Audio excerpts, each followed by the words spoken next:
Bonjour et bienvenue à cette présentation de la 13e séance. C'est une présentation relativement longue, alors je vais essayer de faire ça rapidement. Avant d'aller plus loin, vous avez remarqué qu'il n'y a pas les PowerPoint qui vont suivre. Ma licence avec le logiciel est terminée, alors je ne peux malheureusement plus ajouter. J'ai essayé de me faire clair en cours de présentation pour que vous soyez capable de suivre. Deux nouvelles qui ont eu lieu cette semaine que sur lesquelles j'aimerais attirer votre attention. Dans un premier temps, la Cour suprême a refusé l'appel sur l'application de la loi sur la laïcité de l'État. On a parlé de constitution, on a parlé du système judiciaire, on a parlé d'exceptions dans la constitution. Vous avez du matériel à utiliser là. Également, dans une conversation que j'ai eue cette semaine avec ma conjointe, elle a mentionné à propos des masques que les États étaient en train de se voler les uns les autres. Elle a dit, c'est là qu'on voit la vraie nature des gens qui ressortent. Ça m'a fait penser à deux auteurs qu'on a vus en cours de session sur la nature des personnes. Je ne vous les donne pas, j'espère que vous allez être capable d'allumer et de l'utiliser pour vos travaux de fin de session. Deux petits cues comme ça, c'est ce type de relation-là que je vais avoir, c'est ce type d'outils-là que vous pouvez aller utiliser pour commenter vos notes de brefage. Donc, sans plus tarder, allons-y avec le matériel du cours sur les relations internationales du Canada et du Québec. Dans un premier temps, vous vous en souvenez, on a parlé un peu plus tôt cette année, on a parlé de souveraineté d'État. Quelque chose qui nous vient du traité de Westphalie en 1648, après la guerre de 30 ans. Vous vous souvenez que c'était sur des États qui cherchaient à imposer la religion à d'autres États. Alors pour se sortir de ça, ils ont signé le traité de Westphalie dans lequel un État peut déterminer la religion sur son propre territoire. C'est ce qui a déterminé le système d'État-nation et de souveraineté. Et donc, de la religion, ça s'est étendu aux autres domaines. Donc, l'État, sur son propre territoire, peut décider qu'est-ce qu'il y en est. Les autres États ne viennent pas interférer. C'est ce qui définit la souveraineté. Mais qu'est-ce que ça prend pour avoir la souveraineté? Vous vous souvenez qu'on avait dit, ça prend 5 choses. Ça prend d'abord un territoire, ça prend une population sur ce territoire-là qui va occuper le territoire. Donc, si la population est entièrement à un seul endroit et que le reste du territoire n'est pas occupé, le territoire appartient-il véritablement à cet État-là? Donc, il faut occuper le territoire. Ça prend un État, un gouvernement qui va gérer ce système-là et qui va être capable de le protéger, son territoire. Donc, si vous vous souvenez, Harper envoyait régulièrement des troupes dans le Grand Nord canadien, c'est parce qu'il voulait démontrer qu'il protégeait le territoire. Et ça prend également la reconnaissance internationale. Donc, à l'intérieur de ces relations-là, entre États, il va y avoir ce qu'on appelle le high politics ou le low politics. Quand on se parle de high politics, c'est des relations de force entre États. Les affaires militaires, des relations de puissance. Donc, c'est ce qui va déterminer les situations de sécurité nationale. Donc, les sujets qui sont en lien avec la sécurité nationale, on pourrait dire que ce sont des discussions de high politics. Alors que le low politics va s'adresser plus à l'économie ou à la culture, par exemple. Des choses qui ne considèrent pas la puissance de l'État. Un État peut travailler en low, en high politics. Vous allez voir un peu plus tard dans la présentation, ça fait une grosse différence dans l'histoire des pays. Pour analyser les relations internationales, il y a différentes approches. L'approche la plus connue, la plus répandue, reste encore aujourd'hui l'approche réaliste, qui est l'approche classique qui était la seule et unique qui était en place jusqu'à ce que Waltz vienne définir qu'il y a certaines différences dans les approches de relations internationales. Mais jusqu'à lui, on considère que tous les auteurs écrivaient dans l'approche réaliste. On se parle des Machiavel, Kissinger, Gilpin, Krasner, Huntington, Morgenthau, Mersheimer ou encore Waltz, qui ont tous écrit dans l'approche réaliste ou néo-réaliste classique. Bon, il y a plusieurs sous-branches, mais à la base, ce sont des auteurs qui ont écrit dans l'approche réaliste. Qu'est-ce que c'est l'approche réaliste? Ben, c'est une approche qui considère d'abord et avant tout que le système international est un système anarchique. Donc, il n'y a pas d'État qui régit l'ensemble de ces relations-là. C'est au chacun pour soi. L'unité d'analyse, c'est l'État. À ce moment-là, ils vont considérer des États, mais ils ne considéreront pas des organismes comme, par exemple, l'ONU, les organismes non gouvernementaux. Ce ne sont pas des unités de mesure, pas de mesure, mais des unités de relations internationales dans une approche dite réaliste. Ils vont également chercher à défendre les intérêts nationaux et sont donc considérés comme en compétition avec les autres États. Quand un État prend de la puissance, l'autre État va en perdre. C'est relatif. Donc si je fais plus 1, l'autre État fait moins 1. C'est un jeu à somme nulle. Donc plus 1 moins 1 égale 0. C'est la vision dans laquelle vont porter leur analyse les gens qui vont faire de l'analyse réaliste et ils vont s'attarder principalement uniquement aux grandes puissances, aux superpuissances et vont considérer pratiquement uniquement des relations de high politics. Alors que ceux qui vont prendre l'analyse plus néolibérale ou libérale vont, eux, avoir une vision plus large des relations internationales. Ils vont considérer des organismes non gouvernementaux, en particulier ceux qui vont être dans la branche néolibérale institutionnaliste. Ils vont prendre en considération les institutions internationales. Pour ces gens-là, bien que c'est un système anarchique également, mais il y a des outils comme l'ONU ou l'OMC, les différents organismes comme ça, qui ont un rôle à jouer et qui permettent de clarifier les relations entre États. Ce qui fait qu'on appelle cette approche-là néolibérale, tout comme l'approche économique néolibérale, c'est que ce qui est en arrière, c'est la théorie des jeux. Donc c'est le seul lien qu'il y a entre ces deux approches-là pour que les deux portent le même nom, néolibéral, c'est qu'ils sont appuyés sur la théorie des jeux. La théorie des jeux nous dit que deux joueurs, je vous le résume très rapidement sans rentrer dans les détails, ce n'est pas le sujet du cours, donc deux joueurs qui ne connaissent pas le jeu de l'autre ne peuvent pas prendre de décision. Pour pouvoir aider à cette vision-là, les organismes internationaux donnent de l'information sur la réalité des autres États et donc viennent aider à ce que les États puissent s'entendre entre elles. C'est très résumé. Ne vous appuyez pas sur cette définition-là des théories des jeux, c'est beaucoup trop résumé. Mais à la base, l'idée est là. Donc, en plus de considérer des États, ils vont considérer les organismes non gouvernementaux, les organismes internationaux. C'est un peu, si on veut, si les réalistes sont dans la vision de Hobbes, donc l'homme est un loup pour l'homme, on pourrait dire que les néo-réalistes sont dans une approche beaucoup plus Locke, où l'homme à la base est bon, mais c'est le manque de ressources qui nécessite qu'il soit encadré. Donc c'est les deux visions de la personne qui fait ressortir quel type de personne il peut être. Les principaux auteurs de cette approche-là, on pense aux Lumières, on pense à Woodrow Wilson, Keohane, Nye, qui sont parmi les principaux auteurs de cette approche-là et qui vont mener vers un système qui est beaucoup plus mondialisé, un système où les États vont chercher à collaborer et où tout ce qui est à l'arrière des États est très lié dans ce que justement Keohane et Nye ont défini comme étant des relations complexes. Autour de ça, il y a d'autres approches comme le constructivisme ou les approches critiques. Donc, dans les approches critiques, constructivistes, on pense entre autres à Wendt, qui, lui, va nous dire que c'est un système qui est basé sur la définition que les gens en font.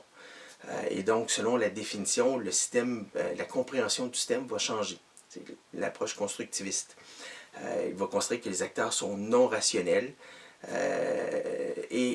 Donc, ça va être une autre vision d'approche pour l'analyse des relations internationales. On pense à d'autres auteurs comme Finmore ou ONUF aussi, qui ont écrit dans cette approche-là.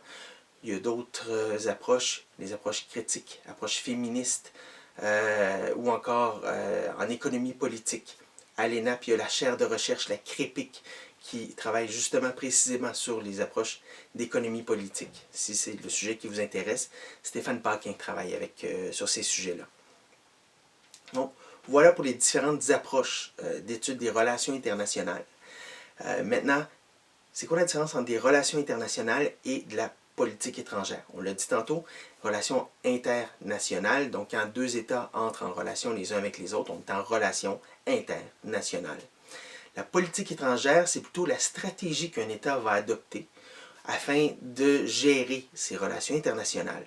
Qu'est-ce que ça prend pour qu'on puisse considérer qu'un État a une politique étrangère? Mais dans un premier temps, ça va y prendre une politique. Donc un document qui peut être écrit, qui peut être une déclaration d'un ministre, un grand discours qui a été fait. Si on regarde du côté de la France, à chaque année, le ministre des Affaires étrangères va faire un grand discours dans lequel il va présenter les orientations de son ministère, qui est la doctrine sur laquelle s'appuient les relations internationales de la France. Mais au Canada, traditionnellement, ça a été quelque chose d'écrit, mais ce n'est pas nécessairement toujours un document écrit. Si on regarde sur Harper, il n'y a pas eu de document écrit. Donc, ça peut varier d'un gouvernement à l'autre. Donc, ça nous prend d'abord et avant tout une doctrine et une volonté. Il faut que le gouvernement veuille faire quelque chose à l'international, qu'il le mette dans un texte ou un document, donc une doctrine, qui va émettre ses orientations, dans laquelle il va énoncer des objectifs. Donc, c'est pas juste on veut être sur la scène internationale, mais si on veut être sur la scène internationale pour arriver à certains objectifs, à certains buts. Le gouvernement va affecter à ça des ressources, que ce soit des ressources économiques ou des ressources humaines. Donc, il va développer un réseau, un système avec des ambassades, avec des consulats, dans lesquels il va y avoir des ambassadeurs, des commissaires, des hauts commissaires. Il va développer un réseau. Ça coûte de l'argent, ça coûte du personnel et ça prend des installations à travers le monde. Donc, il y a 5 choses. Une volonté, une doctrine, des objectifs, des ressources et finalement un réseau. C'est ce qui fait qu'on peut définir qu'un État a une politique étrangère. Et la politique étrangère, je le rappelle, c'est comment un État gère ses relations internationales.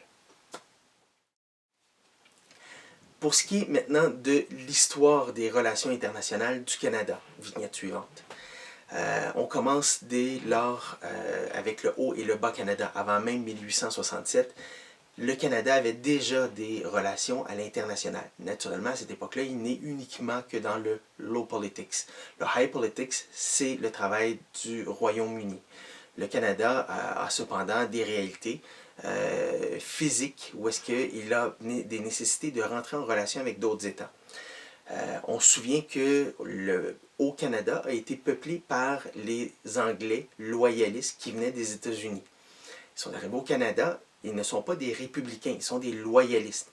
Ils ont donc intérêt à ce que l'ouest du Canada reste canadien ou reste britannique. Ils veulent occuper ce territoire-là. Hein? On pense à nos 5 éléments de souveraineté. Il y a une nécessité d'occuper le territoire.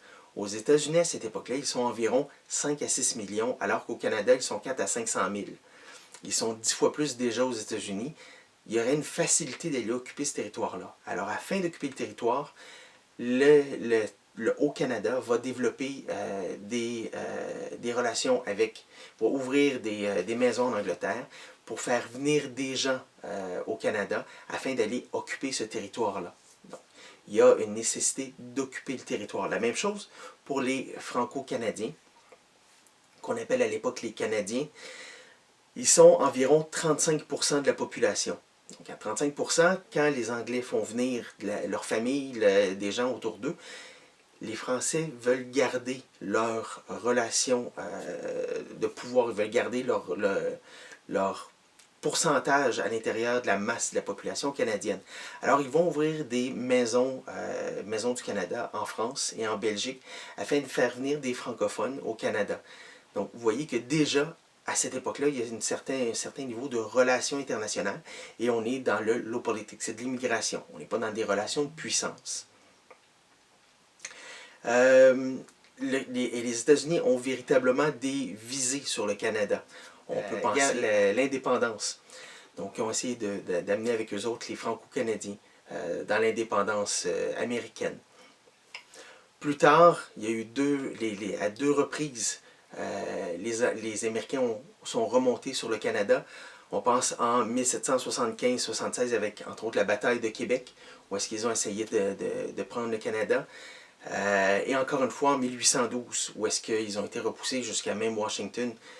C'est les troupes anglaises qui se sont occupées de cette guerre-là, mais des deux guerres. C'est les troupes anglaises qui ont repoussé les Américains. Mais on voit que les Américains ont une vue sur le Canada. Et en 1965, pendant la guerre de sécession, les nordistes vont encore une fois s'intéresser au Canada, en particulier à la partie Bas-Canada. Donc, vu que ces visées-là, quand on arrive en 1867, c'est important pour la Grande-Bretagne d'établir qu'ils sont une puissance en Amérique, d'où le terme Dominion. C'est une domination britannique en territoire nord-américain. C'est de là que vient le nom Dominion. On est à ce moment-là, au milieu des années 1800, on est en pleine période de révolution industrielle. Et le Canada est un pays qui a beaucoup de ressources premières.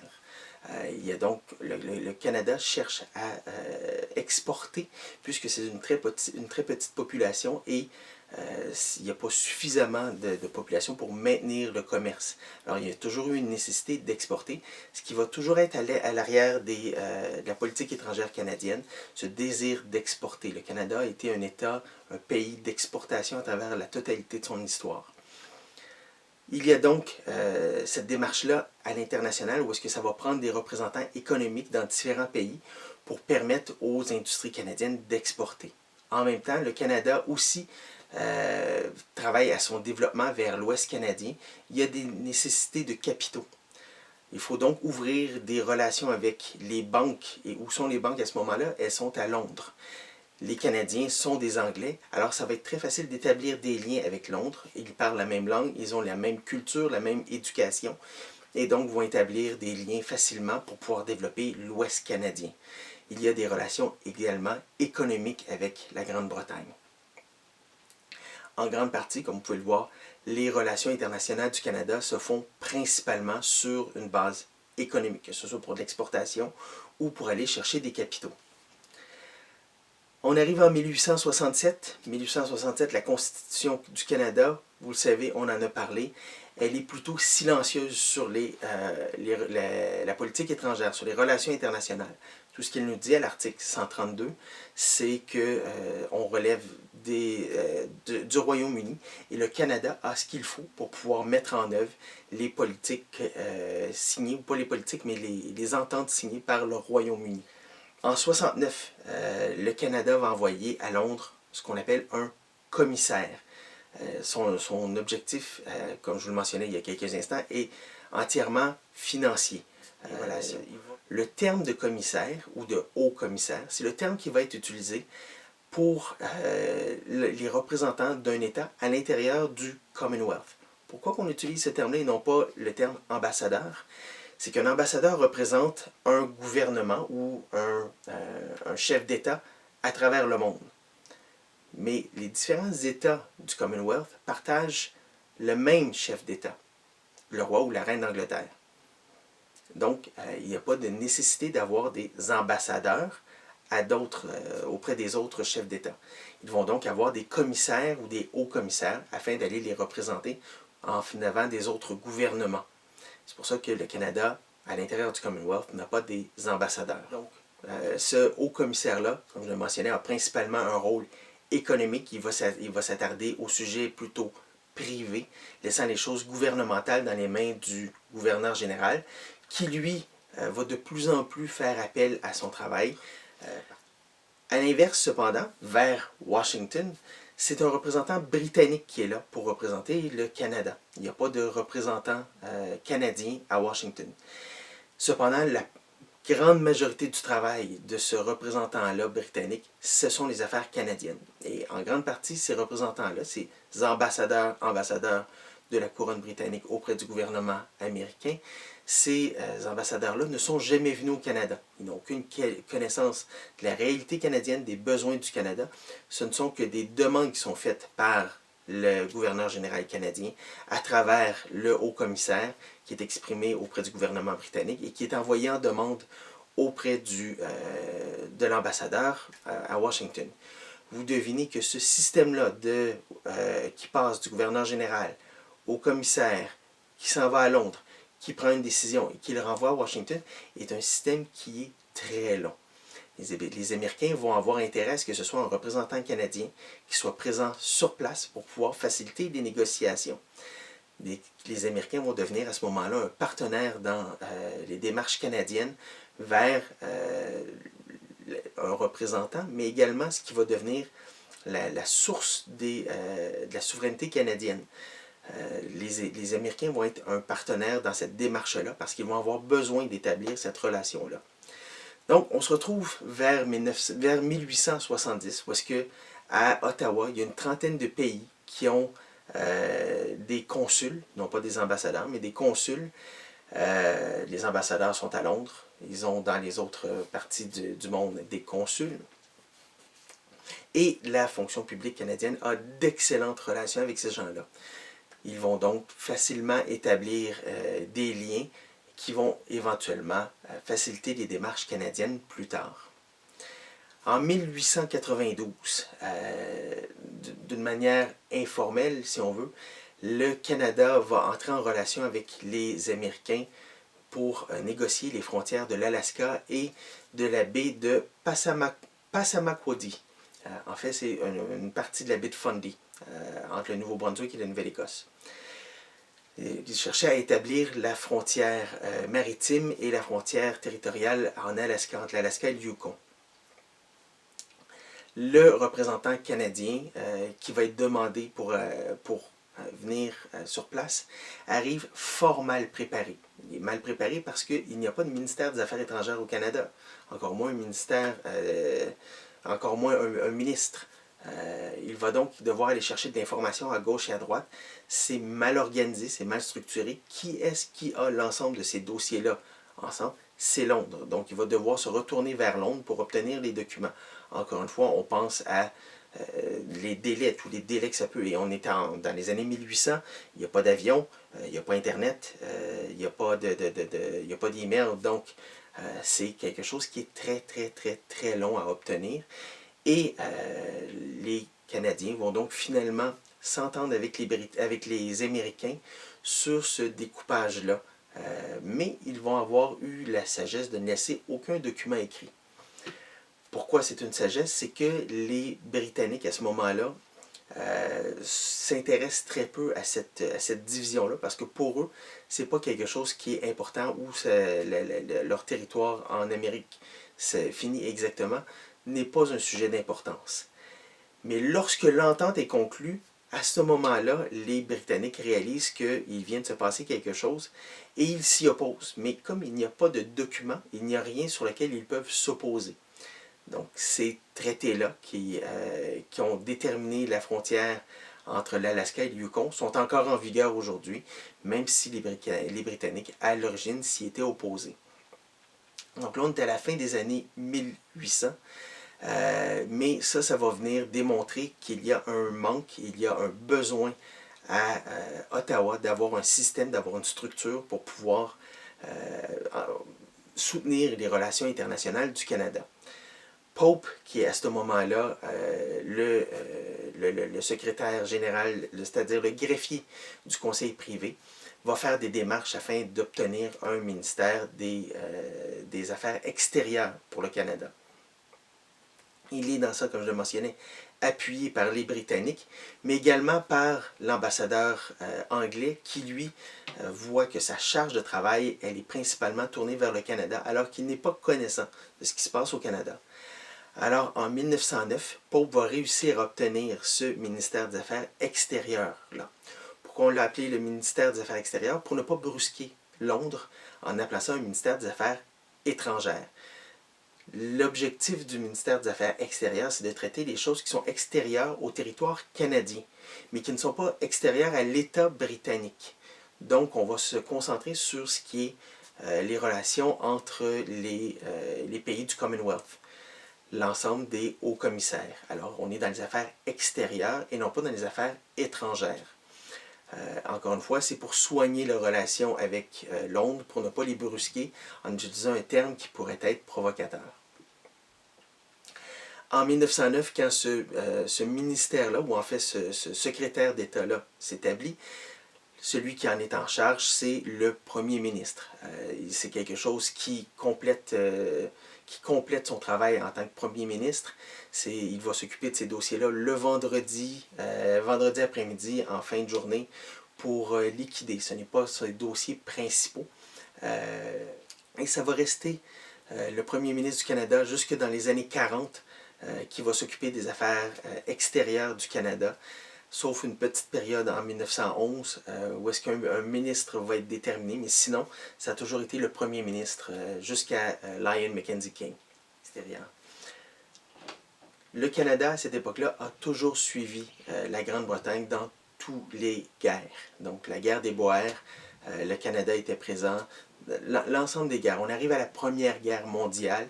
Encore une fois, l'Angleterre déclare la guerre, le Canada suit immédiatement.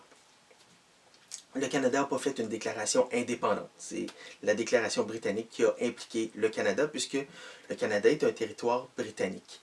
Les Canadiens qui se présentent à cette guerre-là se présentent avec un habit qui est différent de l'habit britannique, mais se présentent également comme des militaires britanniques. Ils se considèrent comme des Britanniques. Mais à rang égal, les militaires britanniques vont considérer les militaires canadiens comme des subordonnés. Ce qui va mener à une première forme de nationalisme de la part des Canadiens. C'est la première fois où est-ce que il y a une certaine manifestation canadienne d'un désir de souveraineté par rapport au Royaume-Uni. Ça se fait du côté principalement militaire. Pendant la Première Guerre mondiale, le Canada va voir 60 000 de ses soldats mourir sur le front, à une époque où est-ce que le Canada avait une population d'environ 7 millions. C'est 1% de la population canadienne qui est mort au front. Donc, c'est une contribution importante du Canada. De plus, le Canada va être un fournisseur important de matériel militaire pour le Royaume-Uni, ce qui n'a pas véritablement été reconnu. L'ensemble, quand on est arrivé à la sortie de la Première Guerre mondiale, l'ensemble des États du Commonwealth ont fait pression sur le Royaume-Uni pour être partie prenante des négociations de la sortie de la Deuxième Guerre mondiale. Le Royaume-Uni ne prenait pas cet élément-là comme étant quelque chose d'important parce qu'on était à la création de la Société des Nations et le Royaume-Uni ne croyait pas à la réalisation de la Société des Nations et à la possibilité d'un futur à cette entité-là. Donc, ils ne se sont pas souciés de qui est-ce qui signait les documents et ce qui a permis au Canada de faire sa première signature d'un traité international. Il s'agit du traité de Saint-Germain-en-Laye, qui est une partie du traité de Versailles, qui va mettre fin à l'Empire austro-hongrois. Par la suite, cependant, le Canada ne participera pas vraiment à la Société des Nations. On arrive à l'affaire King Byng. Je n'ai pas besoin de vous revenir sur l'affaire King Byng qui a mené à la déclaration de Balfour et au traité de Westminster, non pas le traité, le statut de Westminster. Mais encore une fois, ça a été un tournant dans le développement du Canada pour en faire un État totalement indépendant. À la suite de la déclaration de Balfour, immédiatement, les États-Unis réagissent et changent leurs représentants au Canada. Ils vont envoyer un légat. Pourquoi un légat? Pourquoi pas un ambassadeur? Ben, encore une fois, c'est pour ménager la relation avec Londres. Également, en 1928, on se souvient que avec la déclaration de Balfour, le gouverneur général n'est plus un représentant du gouvernement britannique, mais devient un représentant de la reine, ou du roi, selon le souverain du moment.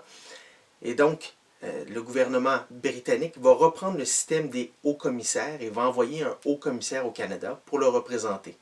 Donc, il reproduit ce qui se faisait déjà à l'intérieur du Commonwealth et il va le reprendre à son propre titre pour représenter le gouvernement britannique dans les différentes ex-colonies du gouvernement. À la suite de ça, Lyon Mackenzie King va entreprendre, et comme je le mentionnais, avait déjà adopté une politique isolationniste sur l'ensemble du gouvernement Mackenzie King, qui a été là de 1921 à 1948, sauf une petite période en 31-35. Sur l'ensemble de cette période-là, ça a été un gouvernement de type isolationniste. Encore une fois, non pas dans une idée de fermer les frontières canadiennes, mais plutôt dans une approche de vouloir développer l'autonomie canadienne par rapport à l'Empire précédent. Le Canada reste un pays exportateur dont les ressources, un pays de ressources naturelles, donc il cherche à exporter. Économiquement, il est tourné vers l'extérieur, mais politiquement, il est plutôt isolationniste. Mackenzie King, lorsqu'arrive la Deuxième Guerre mondiale, refuse de suivre directement la Grande-Bretagne. Il va laisser la Grande-Bretagne faire sa propre déclaration et 2 jours plus tard, le Canada va d'une manière indépendante déclarer la guerre également. On va suivre la Grande-Bretagne parce que on se souvient que les Canadiens anglais sont toujours des Anglais. Ils n'ont pas la nationalité canadienne, ils ont toujours la nationalité britannique. La nationalité canadienne est arrivée seulement en 1946. Ça fait à peine plus de 70 ans que ça existe. Donc à ce moment-là, ce sont encore des Britanniques loyalistes pour qui la couronne britannique a encore énormément de sens. Donc ils veulent suivre la couronne britannique et ça va de soi, le Canada va suivre la Grande-Bretagne en guerre, mais va faire sa propre déclaration, ne suivra pas aveuglément la Grande-Bretagne. Arrivent les militaires, cette fois-ci, ils sont reconnus comme des égaux. Ils vont être des partenaires égaux avec les Français, avec les Britanniques, avec les Américains. Au débarquement de Normandie, ils vont avoir leur propre plage. Ils vont débarquer à leur propre endroit, sous leur propre commandement. Donc ça fait une grande différence avec la Première Guerre mondiale, où est-ce qu'ils étaient, malgré des grades égaux, des subordonnés aux Britanniques. À la sortie de la Deuxième Guerre mondiale, le Canada va nommer son premier ministre des Affaires étrangères, Louis Saint-Laurent. Des affaires extérieures encore, à cette époque-là, jusqu'en 1993, ça va être les affaires extérieures. Donc Louis Saint-Laurent devient le premier ministre des Affaires extérieures. C'est la première fois que ce n'est pas le premier ministre qui est à la fois assis aux 2 places. Louis Saint-Laurent va avoir comme sous-ministre Lester B. Pearson, quelqu'un qui a filtré à travers le système des ambassadeurs, à travers le système de la fonction publique. Il est donc très bien informé, il connaît bien la structure, il connaît bien les gens de la structure dans laquelle il a été lui-même formé. Cette équipe-là va changer la politique internationale canadienne pour en faire une politique internationaliste. Donc le Canada, à partir de 1945, adopte véritablement une politique internationaliste et cherche à être impliqué dans toutes les organisations internationales qui se mettent en place. Ils vont naturellement donc participer à la conférence de San Francisco où va se créer les Nations Unies. Saint-Laurent va aller proposer ce qui avait fait défaut à la Société des Nations. Il va proposer que les Nations Unies aient un bras armé, donc d'être capable d'imposer ses décisions. Ce qui va être à la fin rejeté, mais quand même, ça fait partie des propositions qui sont déjà mises en place par Saint-Laurent, et on va le voir revenir un peu plus tard. C'est une proposition qui va revenir un petit peu plus tard. Le Canada a profité de la période de la guerre également pour ouvrir des ambassades. Le Canada entre de cette manière-là dans le high politics, tant avec les démarches de Saint-Laurent et Pearson qu'avec l'ouverture des ambassades. C'est ce qui fait les premiers pas du Canada véritablement dans sa politique internationaliste avec des visées en high politics, donc où est-ce que le Canada va chercher à prendre sa place. Il ne faut pas oublier qu'à la sortie de la Deuxième Guerre mondiale, l'ensemble de l'Europe est détruit.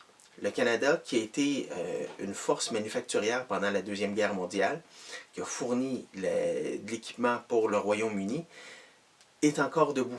Donc le Canada est une force internationale, la première des forces, la première puissance après les 5 grandes puissances. C'est le Canada. Donc le Canada est très bien installé, est très puissant et industrialisé. Les industries sont fonctionnelles, en place, et ce qui va permettre au Canada de s'imposer à cette période-là, qui est une période qu'on va appeler l'âge d'or des relations internationales. C'est l'amorce de l'âge d'or des relations internationales du Canada, l'époque qu'on va appeler l'époque des Pearsoniens, donc ceux qui vont suivre Lester B. Pearson. Lester B. Pearson est suffisamment important comme joueur dans cette période-là qu'il il va être proposé comme pour devenir le premier et même également le deuxième gouverneur général, le secrétaire général des Nations Unies, mais sa proposition va être bloquée par l'URSS, voyant dans le Canada un allié trop près des Américains. Donc les Soviétiques ont cherché à ce que les Canadiens ne prennent pas trop de puissance, les Américains ne prennent pas trop de puissance, alors ils craignaient une position trop forte du Canada aux côtés des États-Unis. En 1948, Saint-Laurent devient premier ministre et va faire de Lester B. Pearson son ministre des Affaires étrangères. Et là, on entre véritablement dans l'âge d'or des relations internationales du Canada. C'est là que le Canada va devenir véritablement un pays internationaliste, où est-ce qu'il va chercher à influencer, à jouer un rôle important dans l'ensemble des relations internationales. Le Canada, à cette époque-là, va participer à la mise en place de plusieurs organismes, comme par exemple l'OTAN. Dans l'ensemble des discussions pour l'OTAN, qui étaient principalement des discussions militaires, le Canada va venir faire une proposition qui va être l'article 2 de l'OTAN, qui n'est pas véritablement mise en place. Mais vous voyez à quel point l'économie est toujours importante pour les relations internationales du Canada. Le Canada va proposer que l'OTAN soit également un partenariat économique, un partenariat financier. Et c'est l'article 2 de l'OTAN, c'est la proposition du Canada. Lorsqu'en 1956, le Royaume-Uni et la France vont décider de rentrer en Égypte pour protéger le canal de Suez d'une invasion qu'ils ont eux-mêmes mis en place à travers Israël. Pearson va écrire à Aden pour s'objecter à cette mise en place-là, à cette intervention-là, c'est-à-dire. Le Canada, donc, il va dire à l'Angleterre que le Canada n'appuie pas cette démarche-là du Royaume-Uni. Il va proposer à ce moment-là qu'une force soit créée afin d'intervenir pour protéger les installations du canal de Suez et que cette force-là s'interpose, une force neutre, qui viendrait s'interposer au nom des Nations Unies entre l'Égypte et Israël. Cette force-là va être les casques bleus. Ça va être la création des casques bleus, qui est un peu le bras armé des Nations Unies. Donc, vous voyez que la proposition qui avait été faite par Saint-Laurent pendant à San Francisco, pendant la conférence de San Francisco, revient faire surface alors que le ministre des Affaires étrangères est maintenant Pearson. Et c'est ce qui va lui mériter éventuellement le prix Nobel de paix. Les casques bleus, je vous l'ai déjà mentionné, sont arrivés avec, à cette époque-là, le drapeau canadien sur leur épaule. Le drapeau canadien, c'est ce qu'on appelait le Red Ensign. C'est un drapeau rouge avec dans le coin le drapeau, l'Union Jack. Donc, les Égyptiens voyaient là des représentants de la couronne britannique qui était un des belligérants à l'intérieur de cette guerre-là. Les Égyptiens ont refusé, ce qui fait que les Canadiens ont pris un poste plus de commandement à l'arrière, mais éventuellement, c'est les Canadiens qui ont mis en place les casques bleus à cette époque-là. Avec l'arrivée du gouvernement suivant, le gouvernement Diefenbaker, on commence une valse entre les libéraux et les conservateurs, entre une approche plus continentaliste et une approche internationaliste. Quand on tombe chez les conservateurs, on se retourne vers le continent, vers les États-Unis, et quand on retourne vers les libéraux, on est dans une approche plus internationaliste. Diefenbaker est dans cette approche-là plus continentaliste. D'abord, à la base, Diefenbaker lui-même n'a pas de véritable intérêt pour l'international. Et lui, ainsi que Eisenhower, qui est le président américain, ont beaucoup d'intérêts en commun. Et ce qui va les mener à signer, entre autres, la NORAD, qui est un organisme qui est encore en fonction aujourd'hui pour protéger l'espace aérien en Amérique du Nord. L'arrivée au pouvoir de Kennedy, cependant, va mener à des très grands différends. Diefenbaker et Kennedy mutuellement se détestent et ils le savent très bien, c'est réciproque. Arrive par la suite Pearson qui devient premier ministre du Canada. C'est naturellement un retour à l'internationalisme pearsonien. c'est la poursuite de l'âge d'or des relations internationales du Canada, mais avec certains intérêts aussi encore marqués pour les relations avec les États-Unis. Trudeau, qui prend le pouvoir par la suite, va chercher à faire une coupure avec ses prédécesseurs en ayant sa propre vision des relations internationales, en ayant sa propre approche. Il va de cette manière-là faire une coupure avec également le ministère des Affaires étrangères. Il va couper leur budget et ça va être un bris de confiance entre les deux organismes, entre le premier ministre et le ministère des Affaires étrangères. Trudeau va se tourner vers Head pour écrire la politique étrangère canadienne plutôt que de se fier aux connaissances de son propre ministère. Head va rédiger des documents pour la politique étrangère canadienne, mais à l'intérieur de ça, il va oublier les États-Unis. En retour, Nixon, qui sort la politique étrangère américaine, va imposer une taxe au Canada. Pour la première fois dans l'histoire entre les États-Unis et le Canada, les États-Unis imposent une taxe au Canada. Les Canadiens vont penser que c'est un oubli dans cette taxe qui est imposée internationalement, que les Américains ont oublié de dire que oui, il y a une taxe, mais ça n'inclut pas les États-Unis. Nixon va rappeler au Canada qu'ils ont oublié de considérer leur relation avec les États-Unis.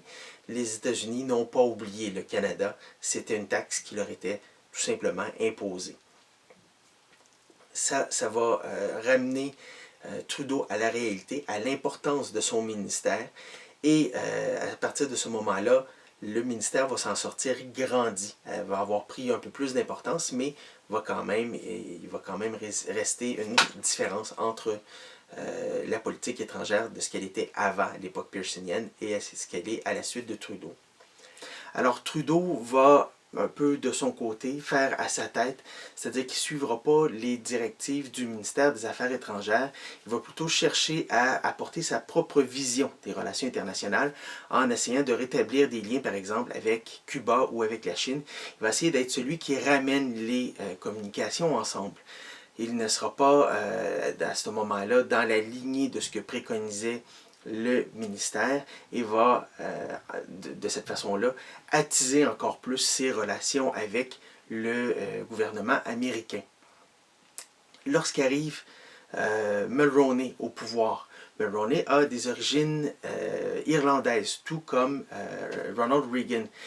Sur ce point-là, Mulroney va se servir de ce point-là pour créer les liens avec Reagan et de cette manière-là ramener les deux gouvernements à travailler ensemble. C'est un retour au gouvernement conservateur, progressiste conservateur, et donc en même temps un retour vers des politiques un peu plus continentalistes. Ils vont en effet développer l'ALE, l'accord de libre-échange, et par la suite l'ALENA, l'accord de libre-échange nord-américain qui va aller inclure le Mexique. Ça ne bloquera pas toutefois les relations vers l'international où Mulroney va se servir entre autres du Commonwealth pour aller faire pression sur l'apartheid en Afrique du Sud et ainsi arriver à mettre fin à l'apartheid. Lorsqu'arrive ensuite Chrétien, Chrétien, lui, veut couper cette image-là du Canada qui est un satellite américain. Il veut couper de l'image continentaliste, retourner vers l'image internationaliste, retourner vers l'approche multilatéraliste. On est un retour aux libéraux, retour à l'internationalisme et au multilatéralisme qui a fait l'histoire des libéraux et de Pearson. Dans sa campagne électorale, dans sa plateforme électorale, Chrétien va avoir 4 pages sur les relations internationales, ce qui est vraiment énorme. Ça démontre véritablement l'orientation beaucoup plus internationale de ce gouvernement-là.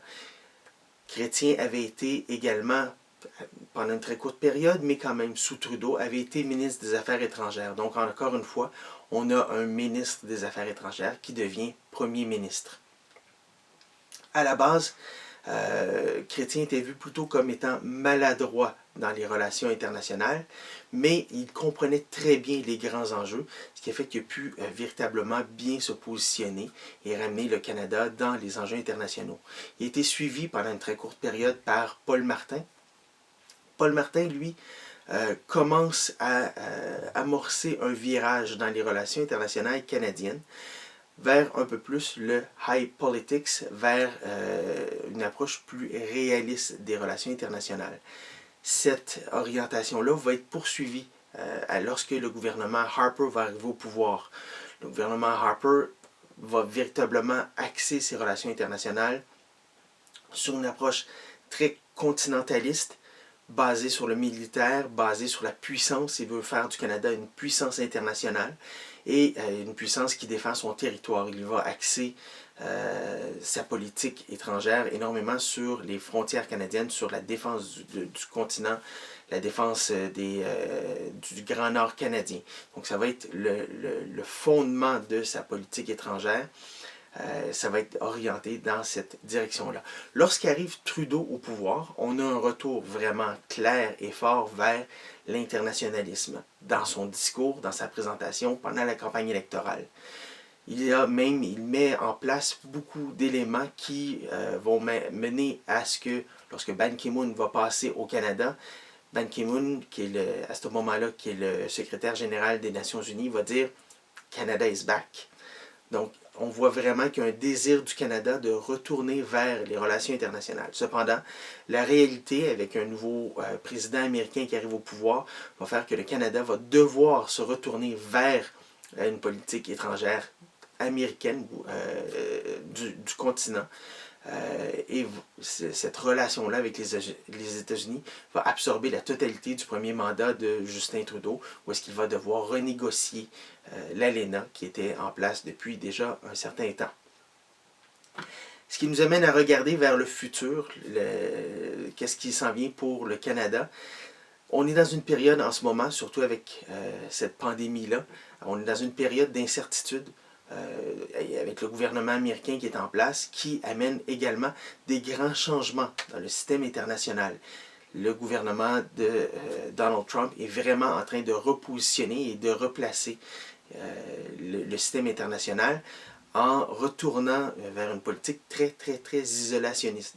Depuis la fin de la Deuxième Guerre mondiale, on avait véritablement une politique internationaliste des Américains avec la mise en place de l'ONU, des organismes de Bretton Woods, avec plusieurs autres implications avec l'OTAN, avec les guerres en Asie. Donc on voit que les États-Unis étaient vraiment en train de se placer comme un joueur international. Avec les années 80, on a une amorce d'un retour vers une politique un peu plus continentaliste pour les Américains, ce qui s'accentue au début des années 2000. Et avec Trump, on arrive véritablement à une politique beaucoup plus nationaliste, beaucoup plus continentaliste. C'est de l'isolationnisme, purement et simplement. Il est en train de fermer les frontières américaines et de ramener la politique au niveau de ses propres frontières, alors qu'autrefois les frontières de l'influence américaine allaient au-delà de l'Europe, au-delà du Pacifique. Il est en train de ramener la politique sur les frontières américaines. Alors qu'est-ce que ça va donner comme nouveau système international? Où vont se positionner la Chine et la Russie? C'est ce qu'on va voir dans les prochaines années, dans les prochains mois. Est-ce que Trump va être réélu en novembre? Tous ces éléments-là vont faire que le Canada va devoir se replacer dans ce système international-là et chercher sa nouvelle place. Le Canada reste un pays exportateur, un pays de matières premières qui a besoin d'une stabilité du système international. Et donc, on va voir que le Canada va poursuivre un travail de stabilisation, mais cependant, dans un système qui est en changement. Alors, comment que le Canada va tirer son épingle du jeu, c'est ce qu'on va voir dans les prochains mois.